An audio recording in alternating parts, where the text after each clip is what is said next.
So then again, we just dig again into the basics of the retailer backtesting strategies of why it doesn't really work. Because again, that's why we pretty much discovered that these market conditions change all the time. And that's why retailer backtesting doesn't work on the long term. So if you program a normal, strict expert advisor whatsoever, on the long term, it will always fail. Maybe it works short time, but in the long term, it will always fail. Okay, right? So that's why we focus on the reasons why those happen. We don't focus on these crazy strategies like whatever, these retail strategies. No, we dig so much deeper to understand what is going on with the inducement, build-up, mitigation, because every market condition can change.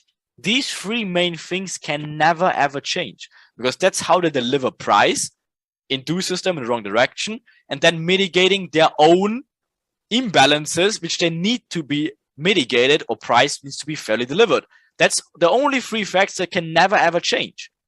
Okay, but all these other retail stuff that can change, of course, right? Because it's just random stuff. So that's why we dig deeper into that, right? So again, just an example, the S&P 500's volume, for example, skyrockets since the 90s. The yield curve, for example, has shifted, causing the 30-year bond to lose volume, and the volatility in gold has dramatically increased over the last year. Okay, but question, like, why test a strategy on market condition that occurred years ago? And that's some issue as well if some people dig into charts and back test, which pretty much on charts would happen like 16 years ago and shit like that. Like, what's the point? That's why we, in most cases, show you literally charts, examples of how we did yesterday from literally Friday. That's not stuff we show you from like whatever 5 years ago. It worked there. No, that's stuff we show you literally from 2 days ago. Think about that. 2 days ago, and we teach you that now. Like, how much more recent it can be. So again, if the Manchester United prepared for a game against Liverpool by studying tapes of the 1975 team, what the hell? Like, someone would question this coach sanity. It doesn't matter what's going on like 5 years ago or 15 years ago. The only thing which happens, the most important, is what happens now. Now. And guess what? These retail strategies, they're around for decades. Why we even focus on that stuff? It never worked, and it will never work. So you need to focus on what happens right now, and that's, of course, the cycles and all the stuff we give you. And that's, again, examples from literally 2 days ago. Okay?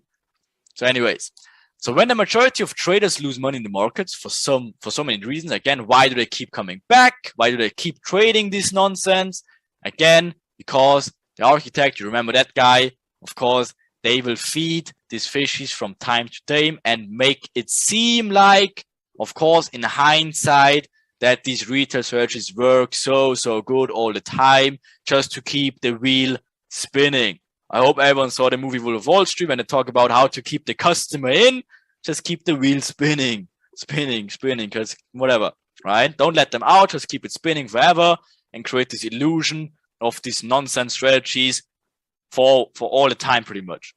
And that's why so many people keep trading this nonsense and don't really wake up and dig into the real reason, because they look at chart and see, yeah, but I see there's a trend forming. That's a trend line. I tried the third touch. It worked in hindsight. Yeah, nonsense. Okay. Anyways, so what we will do, and again, before we dig into the more advanced stuff here, you need to make me a promise here. Okay, because there is one absolute rule we use as lit traders, and that is we never predict, we will react what market is doing.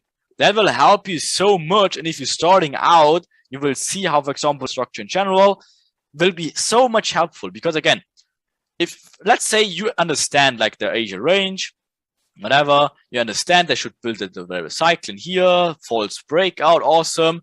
You should not predict now, oh, I'll take a sell here. No, just wait for confirmations, for example, like whatever, internal break of structure. There's your imbalance, that's your decisional. Now imbalance mitigation, other components which will teach you later. And then of course like this.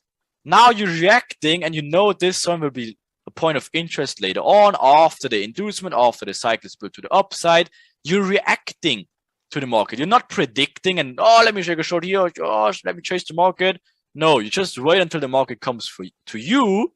And then best case, we enter always with limit orders, right? And that again keeps FOMO away because you're just putting your zone and you react what is going on. We never predict. So everyone together, we never predict, we react. Okay, awesome.